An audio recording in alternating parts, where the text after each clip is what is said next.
Hello बच्चों, how are you? This is Atul Sinha. I have given one lecture on the cell previously.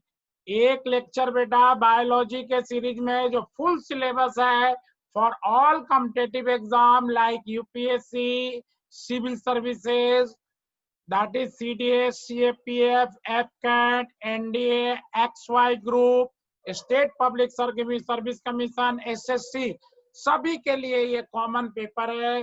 That is for general science. I am here Atul Sinha.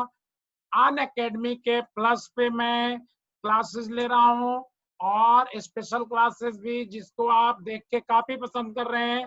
और आप ही के अनुरोध पे, request पे मैंने यहाँ पे YouTube पे सीरीज चलाया है जिसमें फुल कंप्लीट बायोलॉजी का कोर्स, फिजिक्स का कोर्स, केमिस्ट्री का कोर्स और ऑल जीएस पोर्शन मैं लेके आया हूँ, जिसमें हिस्ट्री के भी 2 टॉपिक हमने डिस्कस किए हैं. बेटा सेल के बारे में हम लोगों ने कल किया था. Primary level of organisation, that is lower level of organisation, higher level of organisation and ecosystem level of organisation we have discussed. Okay, उसके बाद हमने ओरिजिन ऑफ लाइफ पढ़ा था. सेल के स्टडी को साइटोलॉजी कहते हैं. Cytology is the structure, study of structure of cell. Cell biology कहते हैं study of structure and function of the cell. Histology कहते हैं स्टडी ऑफ टिश्यू. और टियोलॉजी कहते हैं the study which cannot be verified experimentally. The last class we have done it. Now on the basis of origin, cell are of 2 types. Next topic है बेटा, on the basis of origin cell are of 2 type. उत्पत्ति के आधार पर कोशिका 2 तरह का होता है. One is called prokaryotic cell, another one is called eukaryotic cell. Pro means होता है अर्ली, कैरियन मीन्स न्यूक्लियस. चाहे जो बच्चों का बायोलॉजी रहा हो 11-12 में, नहीं रहा हो, इट डजंट मैटर. मेरी क्लास करने के बाद मेरा 20 ईयर का एक्सपीरियंस है. आर्ट्स के बच्चे, कॉमर्स के बच्चे भी इक्वली बेनिफिटेड होते हैं. और आपका बायोलॉजी में इंटरेस्ट गेन हो जाएगा, फिजिक्स में गेन हो जाएगा, केमिस्ट्री में गेन हो जाएगा. All subject are more become that is involving, अगर आप ठीक से समझेंगे तो. ठीक है. प्रो मतलब होता है early, karyon means nucleus. Eu means advance, karyon means nucleus.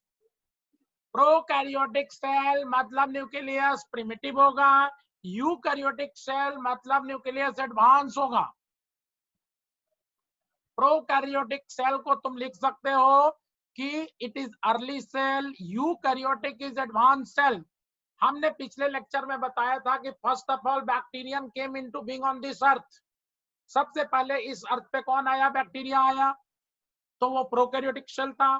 Prokaryotic cell is early cell, eukaryotic is advance cell. प्राचीन कोशिका है, यूकैरियोटिक आधुनिक कोशिका है. सेकंड पॉइंट है कि प्रोकैरियोटिक में न्यूक्लियस इज एब्सेंट, केंद्रक अनुपस्थित होता है. Nucleus is absent and in place of nucleus a nuclear region occur called nucleoid. केंद्रक अनुपस्थित होगा और केंद्रक के स्थान पर एक केंद्रक क्षेत्र होता है जिसको न्यूक्लियोइड कहते हैं.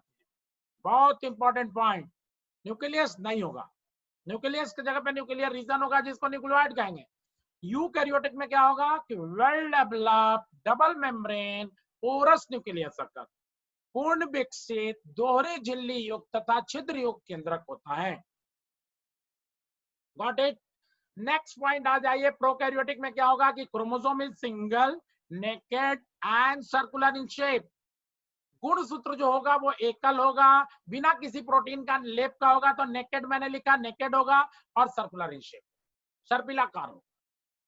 गुणसूत्र एकल, नंगा तथा सर्पिलाकार. यूकैरियोटिक में क्या होगा कि क्रोमोसोम इज 2 और मल्टीपल ऑफ 2, 2 या 2 का गुणनफल कुछ भी, 2 और मल्टीपल ऑफ 2. जैसे ह्यूमन बीइंग में 46 होता है तो 23 पेयर होता है. कवर्ड विथ हिस्टोन प्रोटीन, एक बेसिक प्रोटीन होता है उसको कहते हैं हिस्टोन, उसकी लेप होगी. वेल ऑर्गेनाइज्ड न्यूक्लियस होगा एंड लीनियर इन शेप, लंबाई युक्त होगा गुणसूत्र. प्रोकैरियोटिक में सिंगल क्रोमोसोम होगा, यूकैरियोटिक में 2 और 2 का मल्टीपल होगा. बहुत इंपॉर्टेंट बेसिक पॉइंट है. नेक्स्ट क्या है कि membrane bound cell organelle, membrane bound cell organelle like mitochondria, Golgi body, endoplasmic reticulum etc. are absent. झिल्ली युक्त कोशिकांग जैसे माइटोकॉन्ड्रिया, गोल्गी काय, एंडोप्लाज्मिक रेटिकुलम इत्यादि अनुपस्थित होगा। ठीक है ना। सेल के अंदर सेल ऑर्गेनेल होते हैं।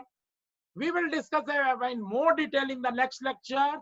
सेल के अंदर सेल ऑर्गेनेल होते हैं जो bag like sac like structure में कवर्ड होते हैं, इसलिए उनको कहते हैं मेम्ब्रेन बाउंड सेल ऑर्गेनेल। उसमें कुछ सिंगल मेम्ब्रेन बाउंड होते हैं, कुछ डबल मेम्ब्रेन होते हैं। We will discuss a little later, इन सब के बारे में डिटेल में हम लोग पढ़ेंगे, स्टेप बाय स्टेप चलिए।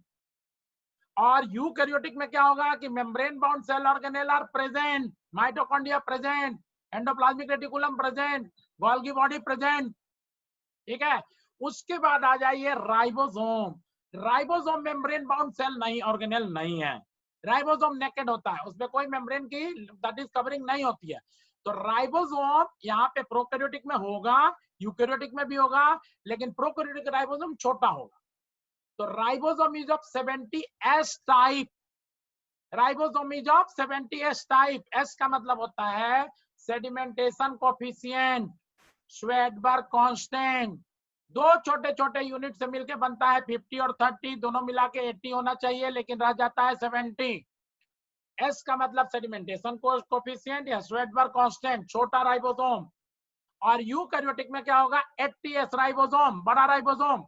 मेम्ब्रेन बाउंड ये भी नहीं है, इसलिए दोनों में प्रेजेंट है। ठीक है। और राइबोसोम को कहते हैं बेटा प्रोटीन की फैक्ट्री। प्रोटीन की सिंथेसिस कहाँ पे होती है? राइबोसोम में। तो प्रोटीन सेल का ज्यादातर हिस्सा प्रोटीन से बना है, इसलिए दोनों में प्रेजेंट होगा। उसके बाद प्रोकैरियोटिक सेल का एग्जांपल हो गया bacteria and bacteria like organism. जीवाणु, जीवाणु की कोशिका बैक्टीरियल सेल प्रोकैरियोटिक है। और यूकैरियोटिक में क्या होगा बेटा? Except bacterial cell, all the plant, animal, fungi and protista cell. 5 kingdom classification हम लोग पढ़ेंगे, monera, protista, fungi, plantae, animalia and monera, protista, fungi, plantae, animalia. तो मोनेरा प्रोकैरियोटिक है, बाकी चारों यूकैरियोटिक है। Got it? तो this is all about the difference between prokaryotic and eukaryotic cell. इतना आप कर लेंगे, आपके हर कंपटीशन में काफी कुछ आ जाएगा। इसके बाद आप खुद भी पढ़ सकते हैं, go through the that is photographs, diagrams. अब आ जाइए बैक्टीरियल सेल। बैक्टीरियल सेल का ये डायग्राम है। Bacterial cell as a cell membrane तो होगा ही, सेल वॉल होगा, मेड अप ऑफ पेप्टिडोग्लाइकेन और म्यूरिन। न्यूट्रिशन में न्यूट्रिएंट्स में कराया था कि पॉलीसेकेराइड है, पेप्टिडोग्लाइकेन। जैसे सेलुलोज का सेल वॉल बना होता है प्लांट का, वैसे बैक्टीरिया का सेल वॉल पेप्टिडोग्लाइकेन का बना होता है। ठीक है ना। पेप्टिडोग्लाइकेन क्या है? तो एक पॉलीसेकेराइड है, कॉम्प्लेक्स फॉर्म ऑफ कार्बोहाइड्रेट है। इसका दूसरा नाम है प्यूरिन। पेप्टिडोग्लाइकेन और म्यूरिन। ठीक है ना। Outside the cell wall a viscous liquid is there called glycocalyx. Bacteria के सेल में 3 लेयर है। पहले सेल मेम्ब्रेन है, फिर सेल वॉल है, उसके बाद एक विस्कस लिक्विड है जिसको कहते हैं आप ग्लाइकोकैलिक्स। ये इसको डेसिकेशन से बचाता है और किसी होस्ट के बॉडी में जाके और एडहियर हो जाने में, चिपकने में भी मदद करता है। सब various function. Glycocalyx protect bacterial cell from desiccation, उसको डेसिकेट होने से, वियर आउट से, उसके टूटने से, सड़ने से बचाएगा। उसके बाद आ जाइए, एक बहुत इंपॉर्टेंट ऑर्गेनेल होता है मीजोसोम। मीजोसोम क्या होता है? It is infolding of cell membrane. Cell membrane के इनफोल्डिंग से एक स्ट्रक्चर दिखता है जिसको कहते हैं mesosome, which help in respiration. इसका मेन फंक्शन क्या है कि माइटोकॉन्ड्रिया तो सेल में, बैक्टीरियल सेल में होता नहीं है, तो रेस्पिरेशन कहां से होता है? मीजोसोम से होता है। Help in respiration and also has secretary function, बहुत सब्सटेंस का सेक्रेशन करता है।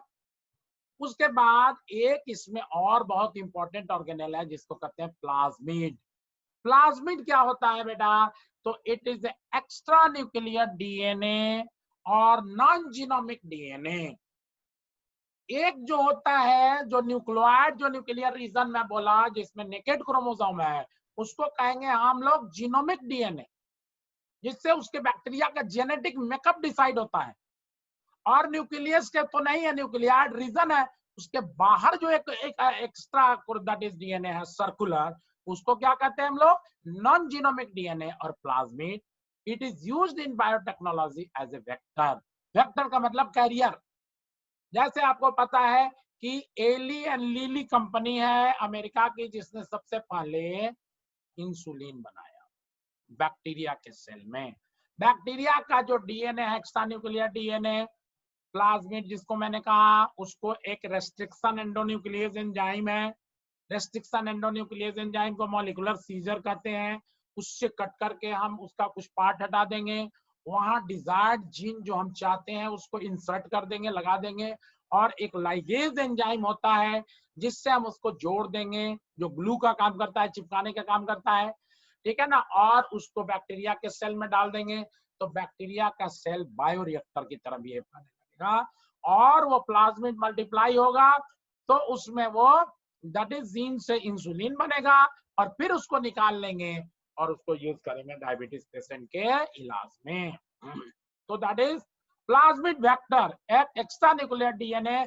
अगर वेक्टर का मतलब कैरियर, जैसे किसी एक सेल से दूसरे सेल में लेके जाना है, किसी नए सेल में इंट्रोड्यूस करना है हमको, तो वो हम करते हैं इकोलाई बैक्टीरिया के द्वारा। इस्चेरिचिया कोलाई जो लार्ज इंटेस्टाइन के कोलन पार्ट में पाया जाता है, टिचेज में भी पाया जाता है, उसकी सहायता से एली लीली कंपनी ने सबसे पहले इंसुलिन बनाया था। तो ये हो गया प्लाज्मिड। उसके बाद आ जाओ, राइबोसोम जो पाया जाता है बैक्टीरियल सेल में, वो क्लस्टर में पाया जाता है, झुंड में पाया जाता है, एक लाइन से लगातार पाया जाएगा, उसको क्या कहते हैं? पॉलीराइबोसोम। पॉलीराइबोसोम की खासियत क्या है कि एक ही तरह के अमीनो एसिड की कई कॉपी ये बना सकता है। Ribosome occur in cluster which help in synthesis of many copy of same amino acids. तो ये बैक्टीरिया का सेल है। बैक्टीरिया के सेल में हमने देखा सेल मेम्ब्रेन, सेल वॉल, उसके बाद ग्लाइकोकाइलस ट्रिपल लेयर होता है, ठीक है ना। उसके बाद आपको इसमें एक मेसोसोम हमने बताया, न्यूक्लियर रीजन को न्यूक्लियोइड बताया, दिस वन, ठीक है ना। उसके बाद बैक्टीरिया में कैप्सूल भी हो सकता है, किसी किसी में बाहर में एकदम हार्ड कैप्सूल होता है, जैसे टिटनेस में माइकोबैक्टीरियम टिटेनी से टिटनेस होता है, जानलेवा रोग है, वो कैप्सूल बनाता है। उसके बाद एक बहुत सारा बड़ा सा एक आउटग्रोथ दिखाया गया है, फ्लैजिला, ये इसके लोकोमोशन में हेल्प कर सकता है। हेयर लाइक स्ट्रक्चर हो सकता है, सीलिया। तो this all are there in the bacterial cell. Bacteria का cell the structure is very simple but the function is very complex. बहुत इंपॉर्टेंट पॉइंट है कि बैक्टीरिया का सेल का स्ट्रक्चर बहुत सिंपल है और फंक्शन बहुत ही ज्यादा कॉम्प्लेक्स है। Bacteria can thrive -100 degree centigrade, +100 degree centigrade, petroleum spill, halophilic condition जहां पे कि खाली सॉल्ट है, थर्मोफिल, मतलब जहां हाई टेम्परेचर है, लो टेम्परेचर है, हर जगह पे बैक्टीरिया थ्राइव कर सकता है। जहां किसी तरह के जीवन की संभावना नहीं है, वहां भी बैक्टीरिया थ्राइव करता है। Bacterians came on this earth first of all. तो ये सब रीजन है। तो this is all about the bacterial cell. इसको अच्छी तरह से कीजिए। Any problem the next class में भी है उसका टॉपिक को और ज्यादा कोरिलेशन मिलता रहेगा आपको। अब आ जाइए next point, eukaryotic cell can be further classified into two parts. One is called plant cell, animal cell. बहुत बड़ा डिवीजन है, बहुत बेसिक डिवीजन है, and so many question has been asked from this part. बच्चों 20 year का experience मैं बार बार बता रहा हूं कि not in experience only, experience in the right direction. Still I am working on your syllabi. दिन रात हम आपके सिलेबस पे काम कर रहे हैं, तो हमको अच्छी तरह से पता है कि क्वेश्चन इसमें से कहां से आएगा। और आप जितने पिछले पेपर हुए हैं, चाहे what kind of exam you are attempting, आप उसमें करके देखिए and you will get very very clear concept about this topics. Crystal clear होना चाहिए। If any problem arises then you should ask me, contact me on my contact number 7982650635 7982650635। This is my WhatsApp number. इस पे भी आप contact कर सकते हैं, share कर सकते हैं मेरा व्हाट्सएप पे। Any queries, I am ready, happy to address your grievances. अब आ जाइए plant cell, animal cell. Plant cell और एनिमल सेल में plant cell are generally larger in size. अभी अभी डायग्राम पे डिस्कस करेंगे। प्लांट सेल सामान्यतः बड़े आकार का होता है, animal cell are generally smaller in size. जंतु कोशिका छोटे आकार का होता है। प्लांट सेल में क्या है कि in addition to cell membrane a thick cell wall made up of cellulose occur. कोशिका झिल्ली के अलावा एक कोशिका भित्ति होती है। ये नहीं कहोगे कि सेल वॉल, तो सेल वॉल है तो सेल मेम्ब्रेन नहीं है। सेल मेम्ब्रेन तो है ही है, सेल वॉल भी होता है। सेल मेम्ब्रेन के अलावा सेल वॉल होता है। एनिमल सेल में cell wall is absent, cell membrane होगा, सेल वॉल एब्सेंट। नेक्स्ट है plastids. Plastids are present. Plant cell में प्लास्टिड्स होता है, 3 तरह के प्लास्टिड होते हैं, हम लोग डिस्कस करेंगे, पहले भी किए हैं। Chloroplast, green plastid, chromoplast, colourful plastid, leucoplast, colourless plastids. और यहाँ पे क्या हो गया, प्लास्टिड्स आर एब्सेंट, प्लास्टिड अनुपस्थित होगा। प्लांट सेल में प्लास्टिड नहीं हो पाता है, नहीं होता, इसीलिए प्लांट सेल हेटेरोट्रॉप है, एनिमल सेल ऑटोट्रॉप है, क्योंकि क्लोरोप्लास्ट में फोटोसिंथेसिस हो जाता है। क्लोरोप्लास्ट को किचन ऑफ द सेल कहते हैं। उसके बाद आ जाइए प्लांट सेल में कि single large permanent vacuole occur, a single large permanent vacuole occur which may occupy 60 to 90% of the cell area। एक बहुत बड़ा वैक्यूल पाया जाता है जो कोशिका का लगभग 60 से 90% हिस्सा घेर लेता है। Hence nucleus and all the other cell organelle come to periphery। केंद्रक तथा अन्य कोशिकांग किनारे पे चले आते हैं। माइंड इट, राइट डाउन, इसको लिख लेना। Is plant cell large, that is a single large permanent vacuole occur which may occupy 60 to 90% of the cell area। Okay, उसके बाद लिख लेना है कि hence the nucleus and all the cell organelle come to periphery। चूंकि 60 to 90% area cell that is vacuole ही ले लेता है, इसलिए वो किनारे पे चले आते हैं, बाकी सेल ऑर्गेनेल पुश कर देता है। इसके फंक्शन हम लोग सब डिटेल में देखेंगे अगली क्लास में, डोंट वरी। उसके बाद आ जाइए एनिमल सेल में मेनी स्मॉल टेम्पोररी वैक्यूल अकर। मेनी स्मॉल टेम्पोररी वैक्यूल अकर, कई छोटे छोटे अस्थायी वैक्यूल पाए जाते हैं, और वैक्यूल में भी एब्सेंट। या तो वैक्यूल एब्सेंट होगा, या होगा तो कई होंगे, छोटे छोटे होंगे। और centriole is absent, very important point, plant cell में सेंट्रियोल नहीं होता है। Hence cell plate is perform during cell division. Centriole cell division में हेल्प करता है। प्लांट सेल में सेंट्रियोल नहीं होता, तो वहां एक सेल प्लेट बनता है, दैट इज सेंट्रीफ्यूगली। अंदर से बाहर की तरफ बनता है, सेंटर से आउटसाइड बनता है, तो उसको कहेंगे centrifugally. Centriole is present which help in cell division. Animal cell में सेंट्रियोल होता है जो सेल डिवीजन में हेल्प करता है, स्पिंडल फाइबर बनता है। Hence cell that is construction occur centripetally. Construction occur centripetally, बाहर से अंदर की तरफ कंस्ट्रक्शन होता है, अंदर 2 पार्ट में डिवाइड होता है एनिमल सेल में, और प्लांट सेल में अंदर से बाहर की तरफ प्लेट बनता है। तो this is all about the difference between the plant cell and animal cell. मेरे समझ से आपको जरूर समझ में आया होगा, नहीं आया होगा तो डायग्राम देख लो, यहाँ पे आ जाओ कि ये एक प्लांट सेल का डायग्राम है। यहाँ पे ये सेल मेम्ब्रेन है अंदर, फिर ये सेल वॉल है। ये फिक्स सेल वॉल होने के चलते इसका शेप एंड साइज है, डिस्कस करेंगे हम लोग। उसके बाद ये बड़ा सा वैक्यूल है, बहुत बड़ा वैक्यूल है, जिसके चलते न्यूक्लियस, न्यूक्लियस को हम लोग क्या कहते हैं, brain of the cell. Nucleus is called brain of the cell. तो न्यूक्लियस को सेल के बीचों बीच होना चाहिए, लेकिन न्यूक्लियस बीचों बीच इसलिए नहीं है क्योंकि वैक्यूल आ गया। ओके, उसके बाद ये क्लोरोप्लास्ट दिखाया गया है। आपको पूरा लिक्विड सब्सटेंस जो होता है और सेल ऑर्गेनेल मिला के साइटोप्लाज्म कहते हैं। माइटोकॉन्ड्रिया है, राइबोसोम है। This one is mitochondria, scattered चारों तरफ हो सकते हैं। जो सेल ज्यादा एक्टिव होता है उसमें माइटोकॉन्ड्रिया की संख्या ज्यादा होती है। उसके बाद कैमिलो गोल्गी ने डिस्कवर किया था गोल्गी बॉडी, जिसको ट्रांसपोर्ट एजेंट कहते हैं, हम लोग सब देखेंगे आगे चल के। न्यूक्लियस को ब्रेन ऑफ द सेल्स कहते हैं, ठीक है ना। उसके बाद क्लोरोप्लास्ट हो गया, दैट इज सेल वॉल हो गया, एडजेसेंट सेल का सेल वॉल है। तो this is fine picture of cell, that is plant cell. यहाँ पे एंडोप्लाज्मिक रेटिकुलम है, इसके साथ अटैच है राइबोसोम, तो रफ एंडोप्लाज्मिक रेटिकुलम। अगर अटैच नहीं है तो स्मूथ एंडोप्लाज्मिक रेटिकुलम है ना। स्मूथ एंडोप्लाज्मिक रेटिकुलम में स्मूथ इसलिए इसका राइबोसोम अटैच नहीं है। अगर राइबोसोम अटैच है तो उसको रफ एंडोप्लाज्मिक रेटिकुलम कहते हैं। सबका फंक्शन अभी हम लोग देखेंगे बेटा, है ना। जनरली लार्जर इन साइज हो गया। सेल मेम्ब्रेन के अलावा थिक सेल वॉल होता है, सेलुलोज का बना। प्लास्टिड्स प्रेजेंट होते हैं। Single large permanent vacuole occupy occur which may occupy 60 to 90% of the cell area.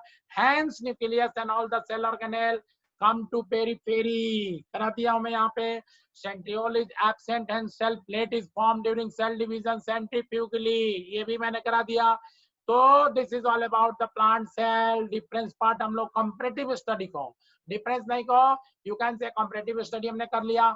Animal cell में आ जाइए. जनरली स्मॉलर इन साइज होता है, सेल वॉल एब्सेंट होता है, प्लास्टिड्स एब्सेंट होता है. सारे एनडीए में क्वेश्चन, सीडीएस में क्वेश्चन, सीएपीएफ में क्वेश्चन आए हुए हैं. यही सब डाल देता है. ऑड में आउट करो कौन सा एनिमल सेल में नहीं होता है, कौन सा कॉमन है. All this questions are in different form asked. आपको कोई दिक्कत नहीं होगी इसके करने के बाद. Many small temporary vacuole occur, और वैक्यूल में भी एब्सेंट हमने कर दिया. Hence nucleus situated at the centre. जब यहाँ वैक्यूल नहीं होता है तो न्यूक्लियस, जिसको cell of that is brain of the cell कहते हैं, सेंटर पे होगा. Centriole is present which help in cell division and construction occur centripetally. All these things has been written. तो दिस इज ऑल अबाउट. ये second class cell की खत्म हुई. आपको फर्स्ट में हमने origin of life, level of organisation, that is cell का discovery, और प्रोटोप्लास्ट और साइटोप्लाज्म, इन सब में डिफरेंस करा दिया है. सेकंड में हमने डिफरेंस करा दिया है. आज अब तीसरे लेक्चर में बेटा मैं सेल के फाइन डिटेल ऑर्गेनेल के बारे में डिस्कस करूंगा, कि जो आपके लिए वेरी वेरी वाइटल होगा. तो तीनों सीरीज में देखिए, चौथे में आप डिवीजन देख लेंगे and you will get benefited most. आपका ये टॉपिक खत्म होगा. तो दिस इज अतुल सिन्हा. मैं आपको जीएस का सभी सब्जेक्ट पढ़ाऊंगा. All subject I am bringing in that is series. This one is the 5th और 6th lecture in bio. Physics में अलग चल रहा है, केमिस्ट्री अभी हमने लॉन्च नहीं किया है, और आपको हिस्ट्री की क्लास 2 मिली है.